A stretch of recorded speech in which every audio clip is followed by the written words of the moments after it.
तो यहाँ पे कौन सा स्पेक्ट्रम दिखाएगा, क्योंकि एमिशन के लिए इसे एनर्जी लूज करनी पड़ेगी और ग्राउंड में तो ऑलरेडी है, तो न्यूक्लियस में घुस जाएगा। और जब न्यूक्लियस में घुस जाएगा तो ऐसा पॉसिबल ही नहीं है, एटम ही डिस्ट्रॉय हो जाएगा, तो ग्राउंड स्टेट में वो एनर्जी इमिट ही नहीं कर सकता। क्लियर? ठीक है, ग्राउंड स्टेट में सिर्फ वो एनर्जी को एब्जॉर्ब कर सकता। ठीक है, क्लियर बात? अब हमने यहां पर इसने एनर्जी एब्जॉर्ब करी, तो एक बार में ये कहीं भी जा सकता है बेटा, एक बार में कहीं भी जा सकता है, ये नहीं रुक रुक के जाएगा। तो एब्जॉर्प्शन स्पेक्ट्रम में कितनी लाइन होंगी बेटा? 1 2 3, कितनी होंगी? सिंगल लाइन कितनी होगी? लिख ले बेटा, नोट कर ले। Absorption spectrum always contain single line, okay, and line start from ground state, and line ground state से start होगी। क्लियर बात? आगे बढ़े बेटा। अब इसने एनर्जी एब्जॉर्ब करी और कहीं भी गया, अब जब ये लौट के आएगा, तो एनर्जी इमिट करेगा। ठीक है, तो अब वो जब इलेक्ट्रॉन यहाँ पहुंच गया, थोड़ी देर बाद घूमेगा, अब इसकी एनर्जी कम होने लगेगी, तो वापस से बेटा अपनी ग्राउंड स्टेट में आने की कोशिश करेगा। अब इसके पास बहुत सारे ऑप्शन है, ठीक है ना। अगर ये वापस बेटा यहां आ गया फर्स्ट में, तो इसको लाइमन सीरीज कहते हैं। कौन सी सीरीज कहते हैं? मतलब कोई चीज कहीं से भी आए और ग्राउंड स्टेट पे आ गई तो कौन सी सीरीज बनेगी? मतलब हमने एक बच्चे को 7th फ्लोर पे ले गए और वहां से धक्का मार दिया, वो आया और रोड पे आके गिरा बेटा, तो कौन सी सीरीज प्रोड्यूस करेगा? और अगर वो बेटा फर्स्ट फ्लोर पे अटक गया तो फिर बामर सीरीज प्रोड्यूस करेगा। और अगर सेकंड फ्लोर पे अटक गया तो पार्शियल सीरीज अटैक करेगा। और अगर वो फोर्थ पे अटक गया तो ब्रैकेट सीरीज करेगा। और अगर बेटा 5th फ्लोर पे अटक गया तो पी साइलेंट होता है तो फंडी बोलते हैं। और बेटा अगर 6th पे अटक गया तो हम फ्री। तो ये 6 सीरीज नॉर्मली पढ़ते हैं, इससे भी ज्यादा सीरीज है पर हमारे यहाँ इतनी नहीं आती। तो अब यहाँ पे क्वेश्चन बनता है एब्जॉर्प्शन में कितनी लाइन आएंगी बेटा? कितनी लाइन? 1। और एमिशन में बहुत सारी लाइन पॉसिबल। पर एमिशन में नंबर ऑफ लाइंस कैसे कैलकुलेट करेंगे? तो लिख लो बेटा, number in emission spectrum many lines are present. In emission spectrum many lines are present. और वो लाइन निकालने के लिए हम ये फॉर्मूला यूज करते हैं। ये सबसे अच्छा फॉर्मूला है, मैं आपको दूसरा फॉर्मूला भी बता दूंगा, ये वाला फॉर्मूला भी यूज करते हैं। बट ये फॉर्मूला सिर्फ तभी एप्लीकेबल है जब वो ग्राउंड स्टेट पे आए। ओके ओके, उस टाइप का बोर्ड देख। आप बेटा मोबाइल को ना ऐसे कर लो, लैपटॉप में भी नहीं दिख रहा। अब दिखा गया बेटा? नहीं, मैं देखता हूं। अब दिख रहा है बेटा? दिख रहा है? अभी भी नहीं दिख रहा बेटा? रुक, मैं देखता हूँ बेटा। अब दिख रहा है? ओके, मैं इधर लिख देता हूँ। तो n2 माइनस n1 और n2 minus n1 plus 1 divided by 2। तो यही फॉर्मूला सबसे बेटर है। ये फॉर्मूला सिर्फ ग्राउंड स्टेट पे काम करता है, बाकी स्टेट पे काम नहीं करता है, तो बेटा हम नहीं पढ़ेंगे। क्लियर? तो अब देखो क्वेश्चन बेटा, if electron jump from 7th to 1, अगर इलेक्ट्रॉन 7th से 1 पे आएगा तो कितनी लाइन पॉसिबल है? कितनी लाइन पॉसिबल है?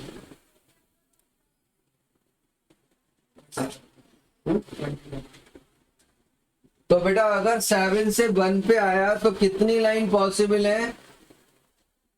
बेटा 21 आएगी।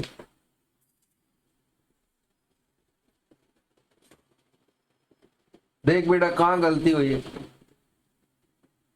मैं करके बताऊं। 7 minus 1, 7 minus 1 plus 1 divided by 2 is equal to 42/2। ठीक है बेटा? और बेटा 6 से अगर 1 पे आए तो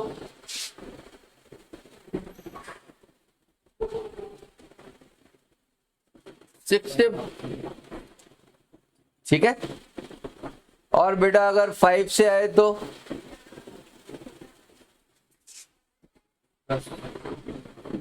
और बेटा 4 से 1 पे आए तो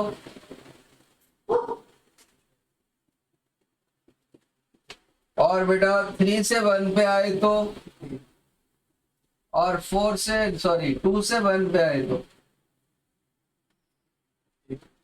तो बेटा एक ये इंपॉर्टेंट हो सकता है, किसमें किस एनर्जी लेवल से एमिशन लाइन बराबर आती है? किससे बेटा? थर्ड से बराबर आती है। क्लियर? अब बेटा एक तरीका फिजिक्स में भी सिखाया जाता है, वो भी कभी कभी अच्छा होता है। जैसे 7 से 1 में आते हैं तो कितनी लाइन बनी?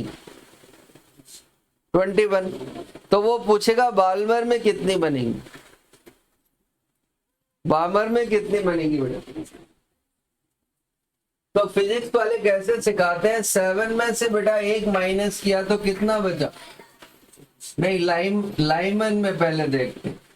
लाइमन में 6 बनेंगी। क्लियर? अब बेटा एक एक कम करते चले जाते, तो टोटल कितनी हो गई? ठीक है ना? तो लाइमन में 6, बामर में 5। तो ये वाला मेथड भी लिख लो, ये इंडिविजुअल लाइंस है बेटा। क्लियर?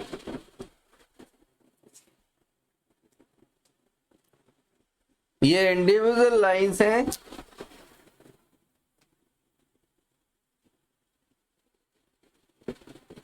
जो अलग अलग निकाले हैं, डिफरेंस। ओके, हटा दो बेटा। यहाँ पे हम आकर एक क्वेश्चन देख लेते हैं जो फिजिक्स में एक बार आया था।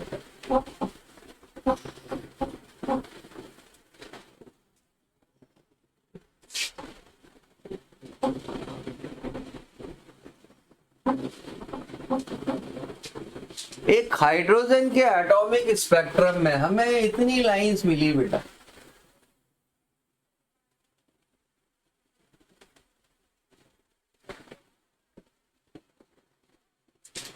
और इन लाइंस के नंबर है, ये 1 है, ये 2 है, ये 3 है, ये 4 है और ये 5 है। एक और बना देता हूं बेटा, ये बताओ बेटा, ये एमिशन स्पेक्ट्रम की लाइंस हैं। अब एब्जॉर्प्शन में कितनी लाइन होंगी? एब्जॉर्प्शन में कौन कौन सी पॉसिबल है?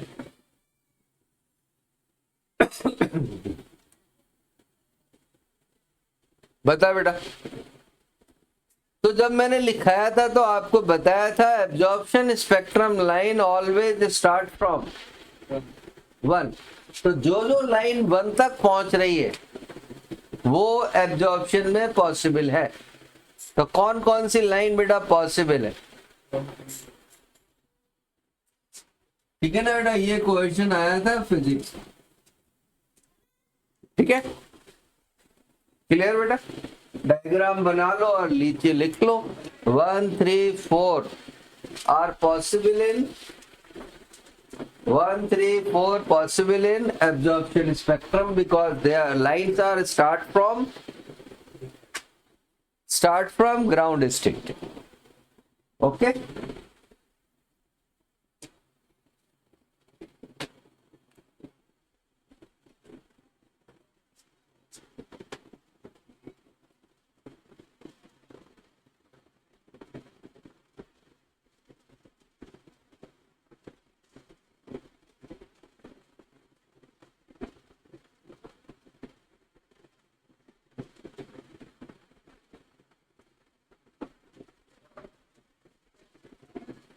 बड़े बेटा आगे।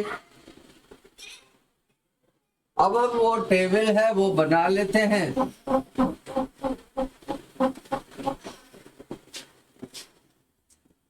तो हम एक कॉलम में तो सीरीज लिख लेंगे, तो यहां तो लिख लेते हैं सीरीज, यहां पे लिख लेते हैं वो किस रीजन में बनेगी, यहां पे लिख लेते हैं उसका N1, यहां पे लिख लेंगे N2 और यहां पे नंबर ऑफ लाइन। तो फर्स्ट सीरीज हमारी सब जानते हैं लाइमन होती, लाइमन सीरीज अल्ट्रावायलेट रीजन में बनती, मतलब हम लाइमन सीरीज को देख नहीं सकते। ये N1 होती है और 2 से लेकर इंफिनिटी तक पॉसिबल, और नंबर ऑफ लाइंस निकालने के लिए जो भी N2 हो उसमें से 1 माइनस कर देते। फिजिक्स वाले इसी का यूज करते। जो नेक्स्ट सीरीज है वो बामर सीरीज है और ये विजिबल रीजन में बनती है। इस पर क्वेश्चन आता है कि कौन सी सीरीज हमारे आइज को इफेक्ट करेगी, कौन सी बेटा? बामर सीरीज हमारी आइज को इफेक्ट करेगी क्योंकि हमको यूवी दिखाई नहीं देता, सिर्फ विजिबल ही देख सकते हैं अपन। ठीक है। Number 3 partial series. जो थर्ड है वो पार्शियल सीरीज है और ये इंफ्रा में बनती है, इंफ्रा रेड में। ये 3, 4 इंफिनिटी और N2 माइनस 3।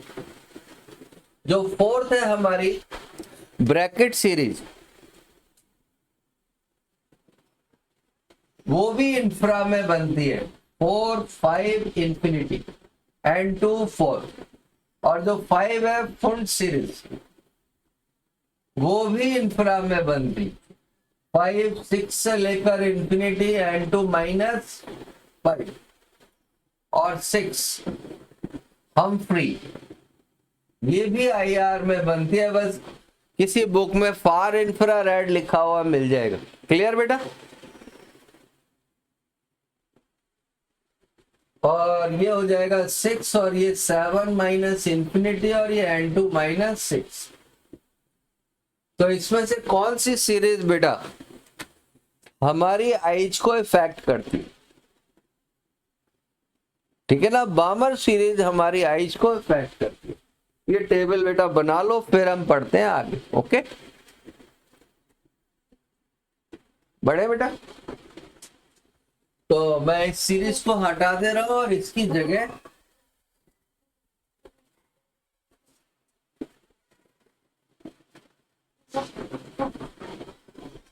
अब देखो बेटा, एनर्जी का फॉर्मूला ये होता है और नॉर्मली कॉम्पिटिटिव में इलेक्ट्रॉन वोल्ट वाला फॉर्मूला चलता है, 13.6 इंटू Z² बाय N², और इसकी यूनिट इलेक्ट्रॉन वोल्ट में होती है। एनसीईआरटी 11th में मोस्टली जूल में फॉर्मूला है जो कॉम्पिटिटिव लेवल पे कम चलता है, पर आजकल थोड़ा थोड़ा आने लगा। तो मैं यहां पर बना रहा हूं इंफिनिटी। ठीक है, और इंफिनिटी पे एनर्जी 0 होती है। इंफिनिटी पे एनर्जी बेटा कितनी होती है? तो ठीक है ना, क्यों होती है? बाय कन्वेंशन, क्योंकि वहां पे कोई अट्रैक्टिव फोर्स नहीं होता। अब जब इलेक्ट्रॉन को न्यूक्लियस अट्रैक्ट करता है या इलेक्ट्रॉन न्यूक्लियस की तरफ मूव करता है, तो अट्रैक्शन से इलेक्ट्रॉन की एनर्जी डिक्रीज होगी या इंक्रीज?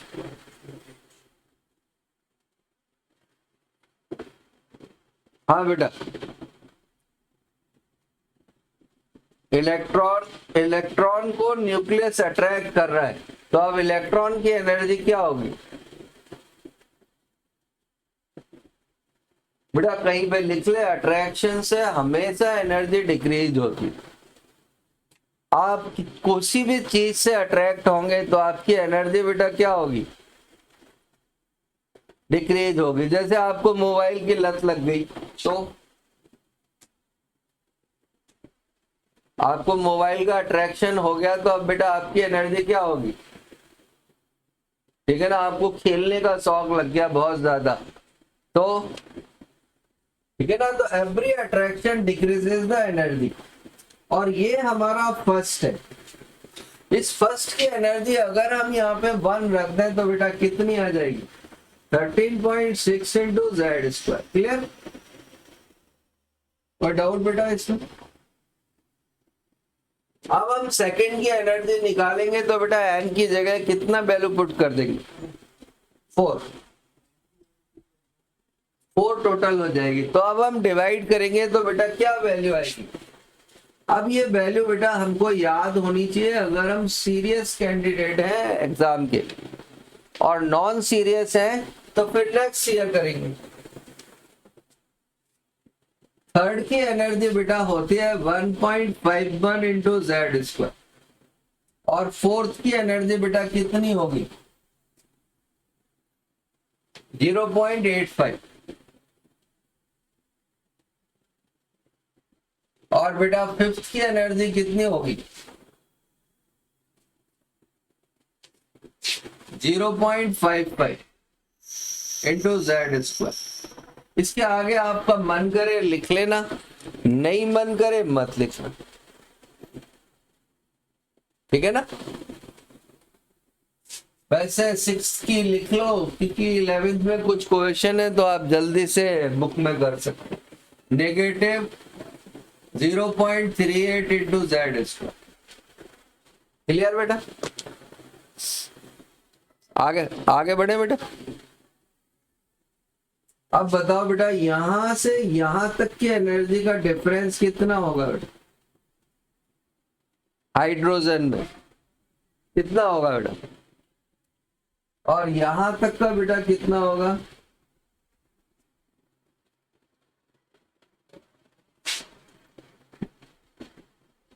देखो बेटा 12.09 होगा क्या? और यहां का डिफरेंस कितना होगा?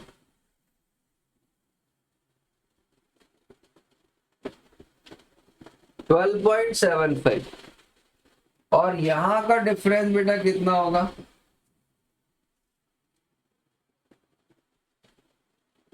काउंट करो बेटा, इसे निकाल के बताओ।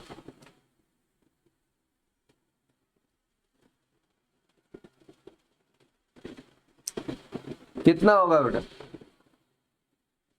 13.05 है, तो 13.05। आगे जेड आप लगा सकते हो सब में। ठीक है, ये डायग्राम बेटा हमने याद कर लिया, और ये बेटा याद होना ही चाहिए। अगर आपको ये याद नहीं है तो बेटा आप वहां कैलकुलेट करोगे, आपको टाइम लगेगा, 2 क्वेश्चन आपसे छूट जाएंगे। क्लियर? करें बेटा अब स्टार्ट। देख लो इसको ध्यान से। एक और निकाल लो बेटा लास्ट। यहां से यहां जाना है तो कितना हो जाएगा?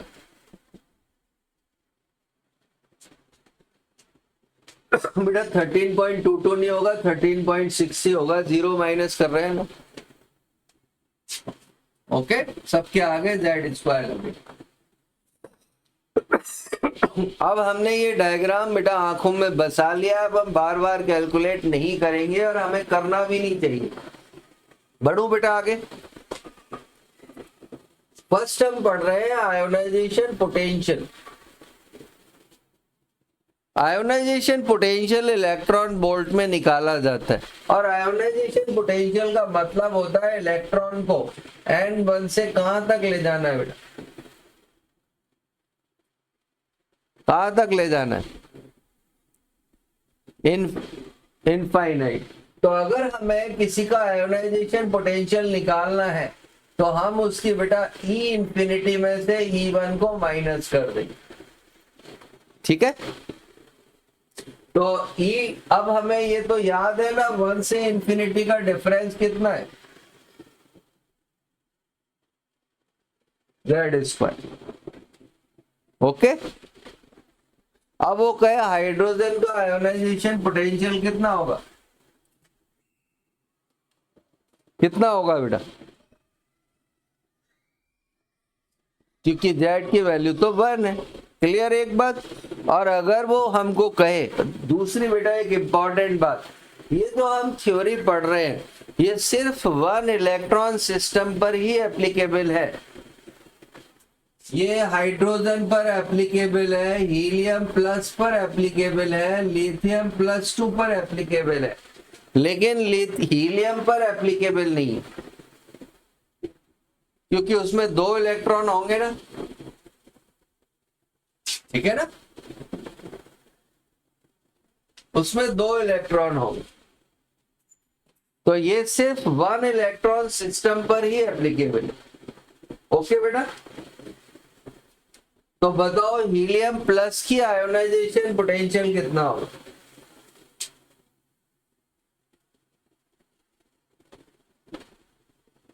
हीलियम प्लस का बेटा आयोनाइजेशन पोटेंशियल कितना होगा, $50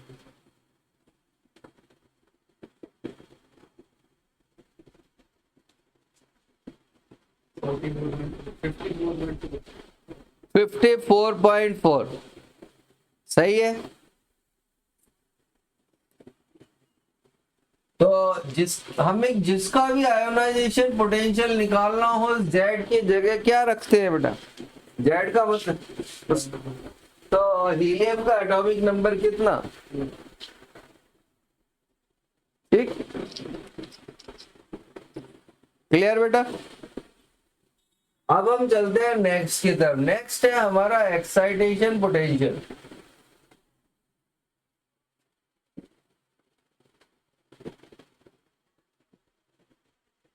एक्साइटेशन पोटेंशियल का मीन्स है इलेक्ट्रॉन को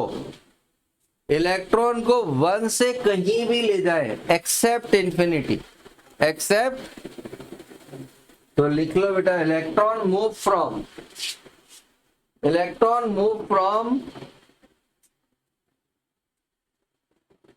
कहां से कहां तक बेटा, ठीक है ना, N1 to higher energy level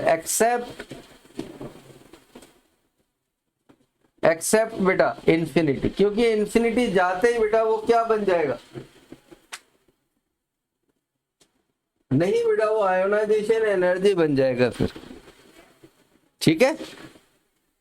तो बताओ बेटा हाइड्रोजन का फर्स्ट एक्साइटेशन पोटेंशियल कितना,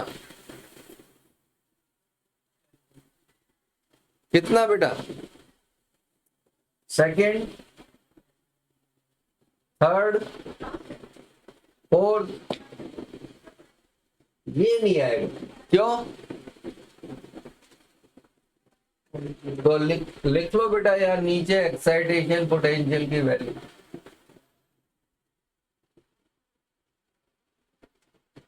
इतने से ज्यादा बेटा कभी आएगा नहीं।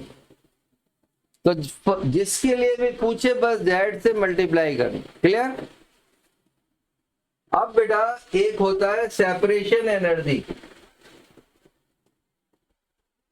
आजकल की बुकों में सेपरेशन एनर्जी बहुत कम है, तो सिर्फ कॉम्पिटिटिव में ही बचा है। सेपरेशन का मीन्स है किसी भी एक्साइटेड से infinity except 1, any excited state to infinity. तो बेटा क्या मतलब हुआ, लिख ले बेटा, ठीक है। अब वो कहेगा बेटा फर्स्ट सेपरेशन एनर्जी कितनी होगी, फर्स्ट, ये रही बेटा। वैसे तो हम ऐसे निकालेंगे, इन E इंफिनिटी में से E2 माइनस किया, ये 0 होता है, ये -3.4, तो प्लस क्लियर बेटा? अब अगर हमें डायग्राम याद है तो पहला सेपरेशन पोटेंशियल कितना होगा? माइनस नहीं बेटा, प्लस आएगा। दूसरा नेक्स्ट लिख लो बेटा, वहां नीचे सेपरेशन एनर्जी के नीचे लाइन से जितनी बार आप लिखोगे उतना बेटा ज्यादा यूज होगा, जल्दी आ जाएगा।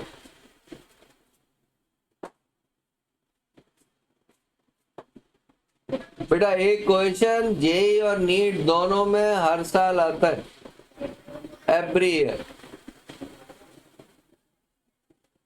बिना नागा। तो फर्स्ट सेपरेशन एनर्जी कितनी?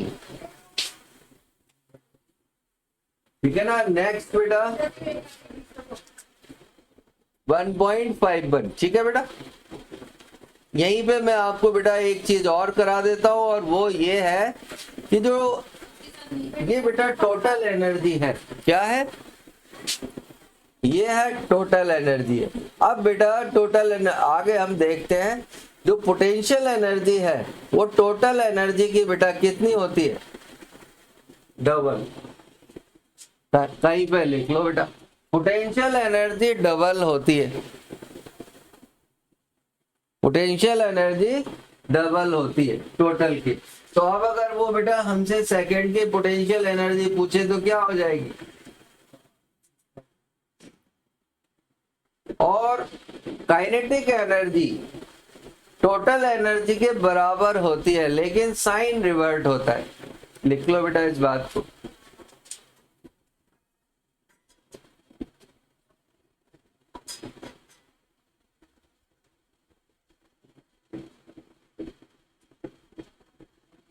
ठीक है बेटा, काइनेटिक एनर्जी टोटल एनर्जी की साइन रिवर्ट होता है। तो अगर वो पूछे सेकंड एक्साइटेड स्टेट में काइनेटिक एनर्जी कितनी होगी बेटा? नहीं बेटा, वापस पढ़ बेटा, काइनेटिक एनर्जी कितनी होती है? प्लस 3.4 बेटा, बराबर होती है पर साइन रिवर्ट होता है ना, ठीक है ना? क्लियर? इतने में कोई डाउट है बेटा? अब अगर हम 11th पढ़ रहे हैं तो 11th में क्वेश्चन आते हैं, फर्स्ट से फिफ्थ में ले जाने के लिए कितनी एनर्जी चाहिए?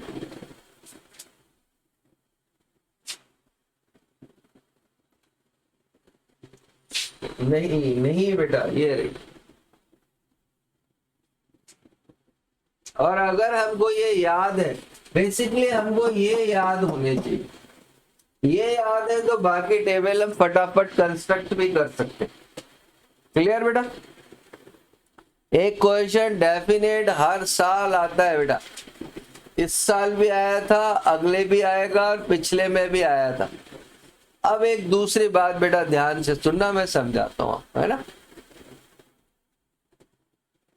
हमने हाइड्रोजन का इलेक्ट्रॉन है और इसको बेटा 11 इलेक्ट्रॉन वोल्ट के फोटोन से कोलाइड किया। लिख लो बेटा question, hydrogen atom collide with, hydrogen atom collide with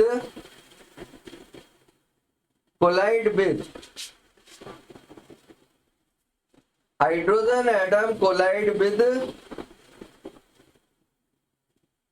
11 electron volt photon. कितने? Then electron present in which state? कौन सी स्टेट में प्रेजेंट होगा? 1 में, 2 में, 3 में या 4 में?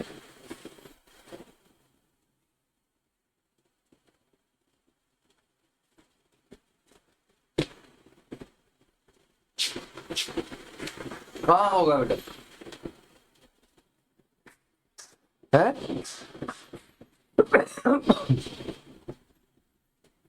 एक बेटा देख, कॉम्पिटिटिव में ना सबसे गंदा बच्चा वो जो कंफ्यूजन में हो।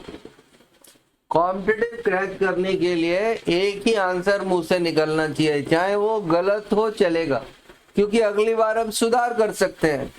ठीक है ना। अगर हम बार बार दो आंसर बोलते हैं तो ये हमारे कॉन्फिडेंस को कमजोर बताता है, ये बताता है कि हम आंसर बताते समय कॉन्फिडेंट नहीं है। तो अगर आपको कॉम्पिटिटिव क्रैक करना है तो एक ही आंसर बोलना सीखना पड़ेगा, ठीक है ना। तो बताओ इलेक्ट्रॉन फर्स्ट में होगा, सेकंड में होगा, थर्ड में होगा या फोर्थ में होगा, कहाँ होगा? क्यों बेटा, मतलब यही होगा, एक्साइट नहीं होगा? तो एक्साइट होगा तो बेटा या तो 2 में होगा या 3 में होगा या 4 में होगा।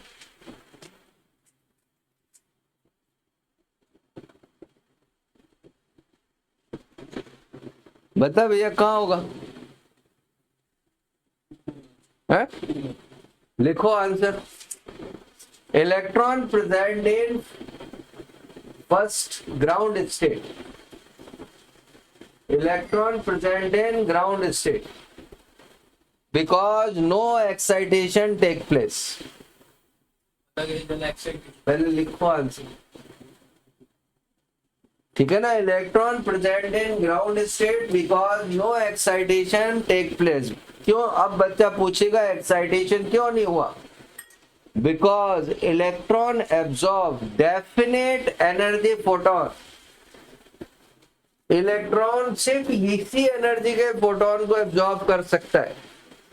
कितना है बेटा ये एनर्जी? या फिर इतनी कर सकता है। 11 कहीं है ही नहीं ना, 11 कोई है ही नहीं। आपने बेटा कभी मोबाइल का रिचार्ज कराया है? कभी नहीं कराया?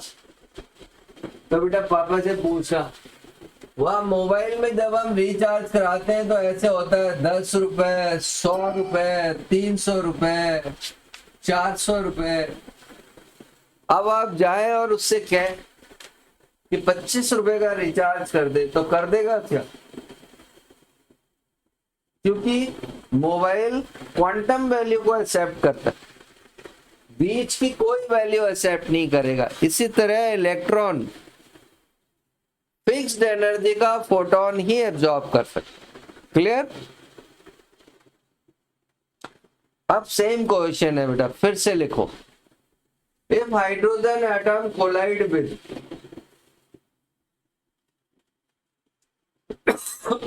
if hydrogen atom collide with 11 electron volt particle, 11 electron volt particle in ground state, ठीक है? Electron present in which state? Electron किस स्टेट में होगा बेटा?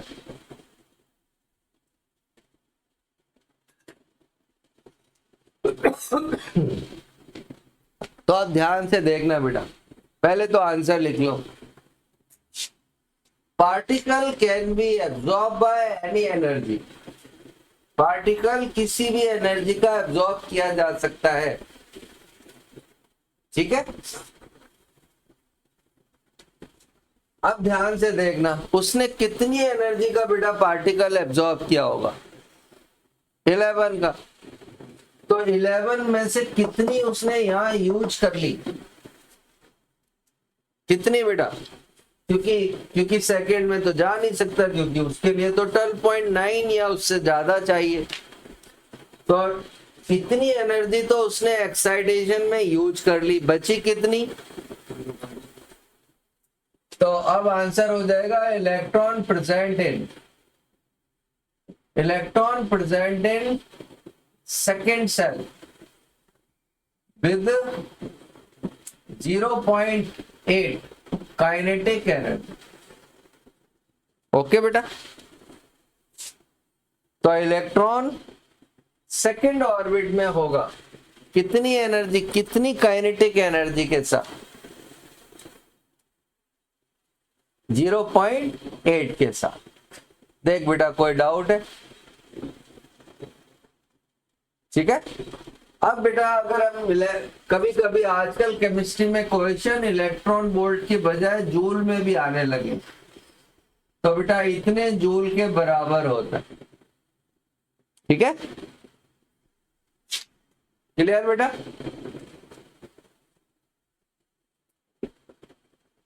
हाँ बिल्कुल, total energy, potential energy double हो जाती है।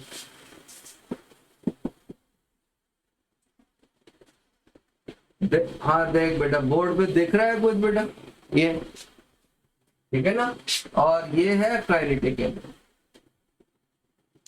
क्लियर बेटा? अब दिख रहा है बेटा?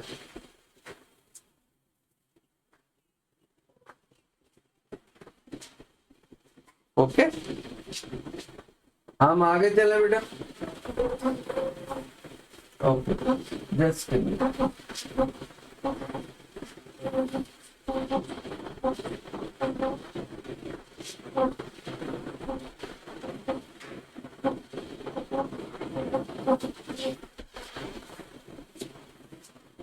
तो देखना बेटा, अगर हमें थोड़ा सा भी आता है, ठीक है ना, तो हम कितने फास्ट कर सकते हैं।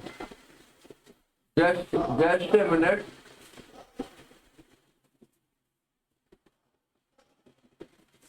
और आजकल बेटा क्या है, एनसीईआरटी में से काफी कुछ पूछा जा रहा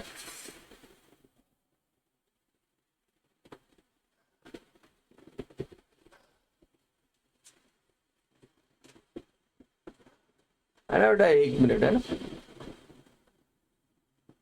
तो हम आपको शेयर करते हैं बेटा एटॉमिक स्ट्रक्चर की बुक, मतलब एक मिनट।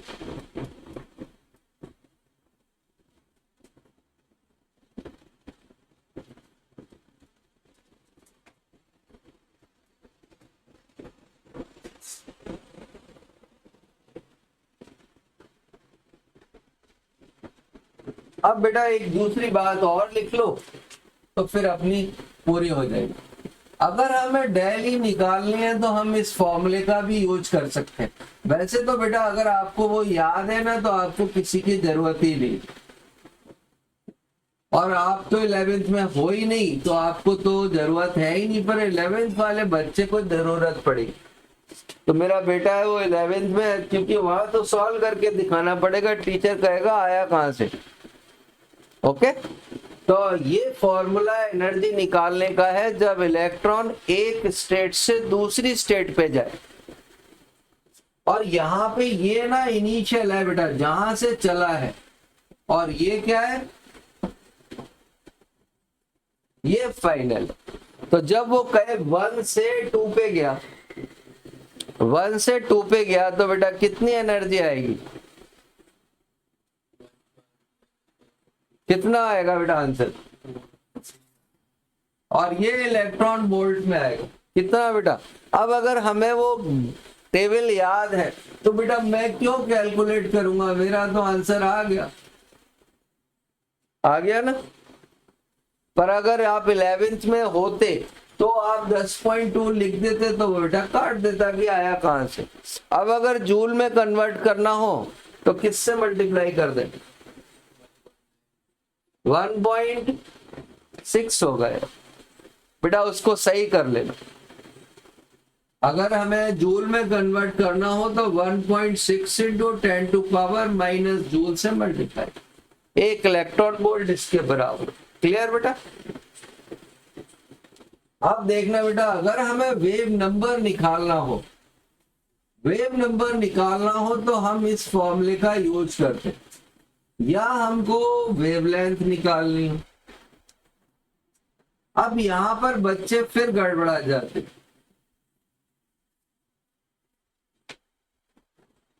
ये जो n1 है ये बेटा स्मॉल वैल्यू है, यहाँ इनिशियल फाइनल का कोई लेना देना नहीं।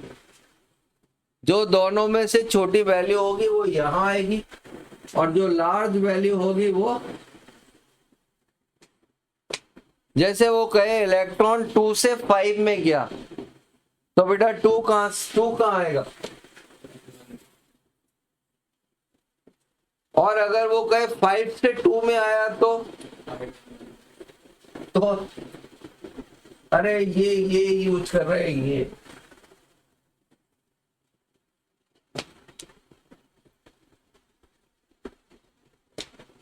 ठीक है ना, हमें अब इससे कोई लेना देना नहीं कहाँ गया है। जो बड़ी वैल्यू हो वो यहाँ पुट कर दो, जो छोटी वैल्यू हो वो यहाँ पुट। ठीक है, अब ध्यान से देखना बेटा, वो हमसे पूछता है कभी कभी मैक्सिमम वेवलेंथ। क्या पूछता है? Maximum wavelength. तो मैक्सिमम वेवलेंथ के लिए n2 की वैल्यू n1 + 1 होती है।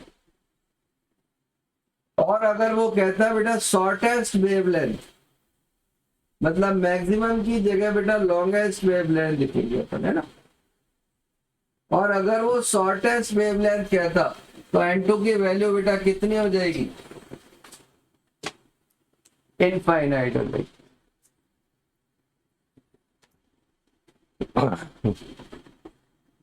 ठीक है। दूसरी बात, ये जो RH है बेटा, RH ये रेडबर्ग कांस्टेंट है और इसकी वैल्यू इतनी होती है। पर हम जब ये वैल्यू पुट करते हैं ना तो मल्टीप्लाई करने में जान निकल जाती। तो यहाँ फिजिक्स ज्यादा बेटर है। फिजिक्स में इसकी वैल्यू बेटा ये लेते। तो जब भी आप कुछ निकालो तो ये मत लेना, ये ले, नहीं तो बेटा मल्टीप्लाई में ही फंस के रह जाओगे, है ना।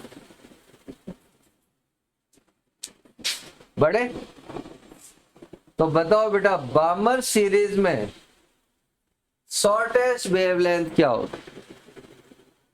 निकालो। बामर सीरीज में शॉर्टेस्ट वेवलेंथ क्या हो?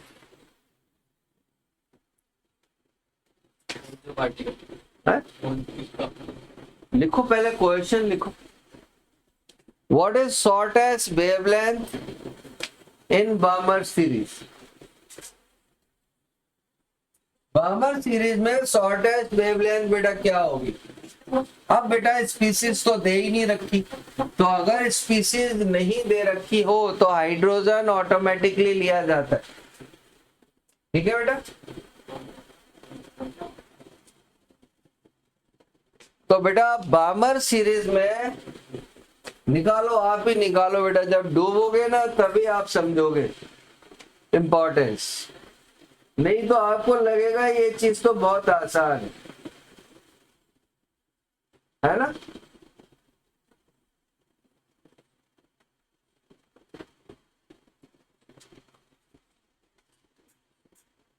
बेटा आ जाए वैल्यू तो बता देनी।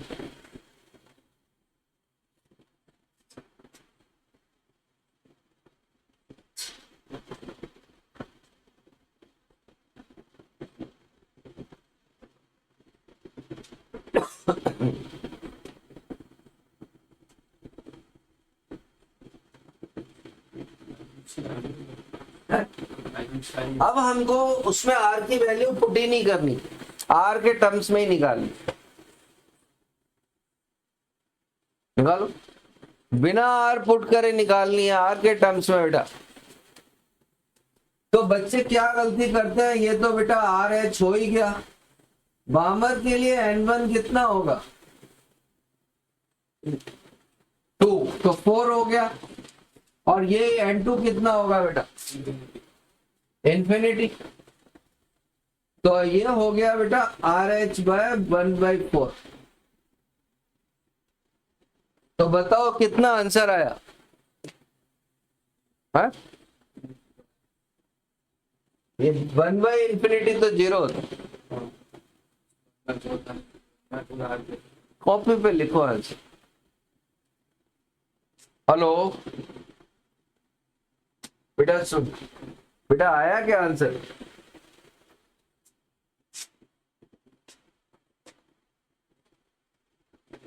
वन बाई इंफिनिटी बेटा 0 होता है। तो ये हो गया RH/4। क्या ये सही आंसर है बेटा? क्या ये सही आंसर है?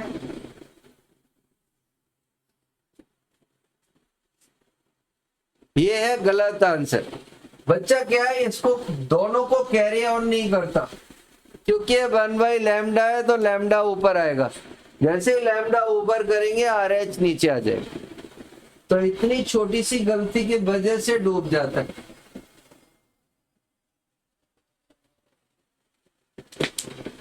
क्योंकि बच्चे की आदत होती है इसको कभी भी फॉरवर्ड नहीं करता वो, क्योंकि उसको पूरा आंसर निकालना ही नहीं है। तो जनरली बेटा न्यूमेरिकल में RH की वैल्यू निकल डाली नहीं जाती, RH के टर्म्स में ही आंसर आता है। ओके, हटा दो बेटा।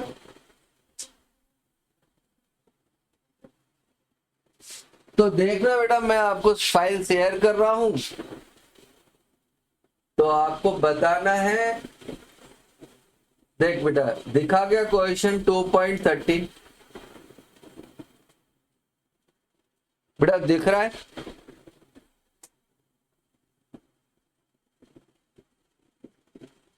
मैं बेटा पूरा दिखा देता हूँ, अभी तो मिल जाए तो बहुत बढ़िया। देख बेटा, दिख रहा है? अब दिख रहा है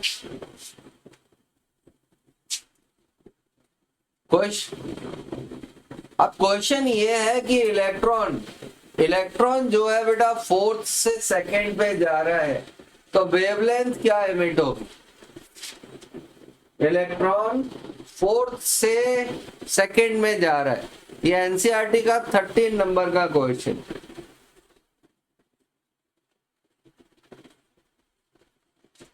बेटा बता सकती है क्या?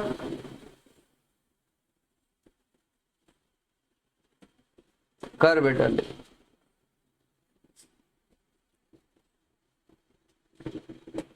RH के टर्म्स में ही बता है। लैम्डा 16 भाई।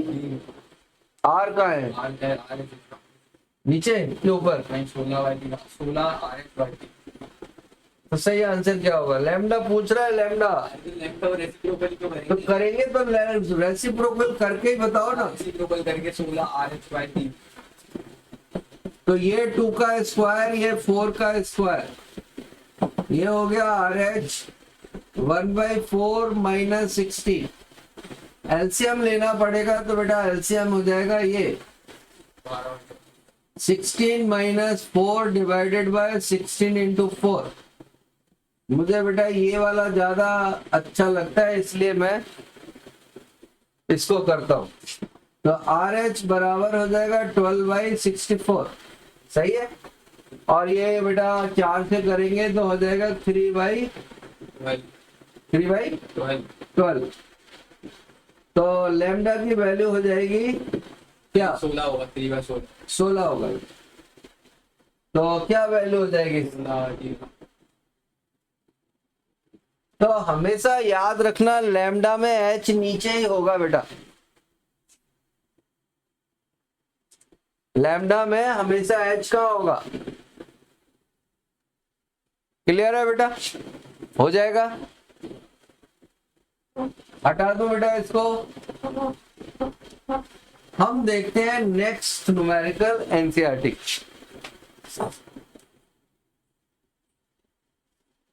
नेक्स्ट न्यूमेरिकल है 14। कह रहा है 5 से इलेक्ट्रॉन को आयोनाइज करना है,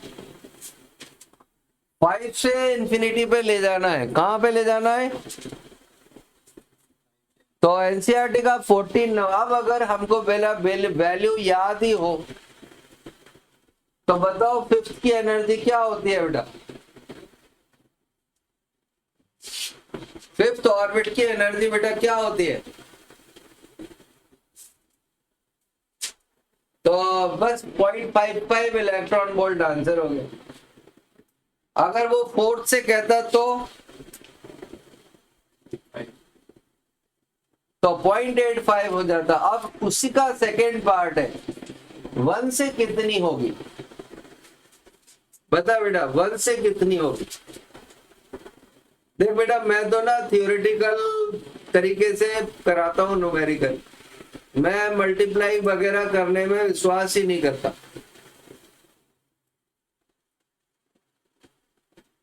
बेटा 1 से ले जाएंगे तो कितनी आयनाइजेशन एनर्जी होगी?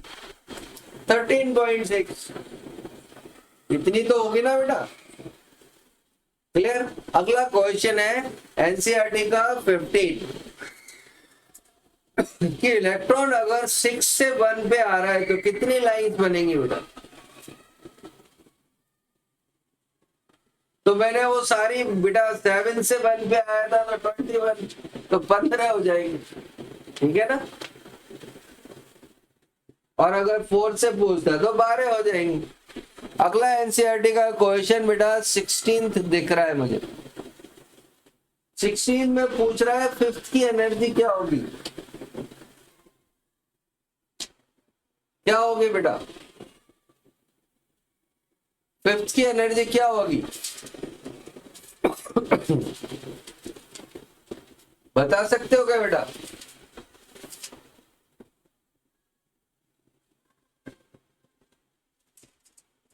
अभी बेटा बताया तूने 0.55 है ना, 0.55। तो अगर बेटा हमको याद है 17 क्वेश्चन देख बेटा, कर सकती है क्या? सेकंड 17 क्वेश्चन कहता है बामर सीरीज के लिए लॉन्गेस्ट वेवलेंथ निकालो, लॉन्गेस्ट वेवलेंथ निकालो। तो 2 से 3 हो जाएगा तो 4/9 मतलब 5/, हो जाएगा बेटा। करके देख ले बेटा।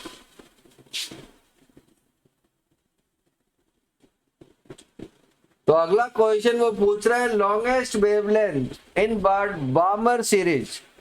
तो फॉर्मूला हो जाएगा ये 1/λ = RH हाइड्रोजन के लिए, बामर के लिए ये 2 होता है और ये 1 ज्यादा होता है।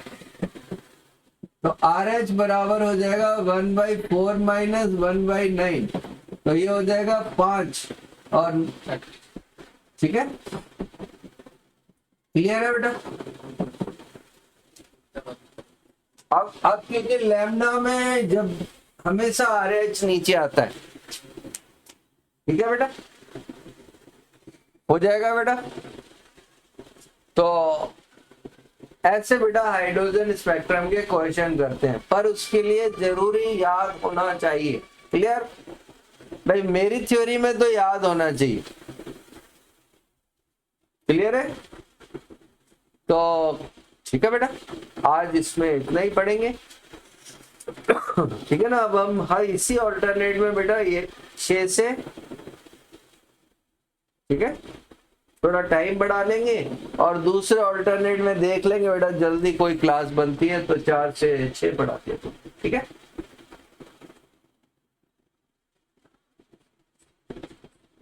अभी इसमें बेटा अगला ना क्वांटम नंबर पढ़ाएंगे, है ना। आप पढ़ के थोड़ा रखना तो आपका रिवाइज हो जाएगा। 2-3 टॉपिक पढ़ा देता हूँ, ठीक है ना। हो सकता है बेटा आपको कुछ सीखने को ही मिलेगा। भैया ऐसा तो है नहीं आपको सारा आता है,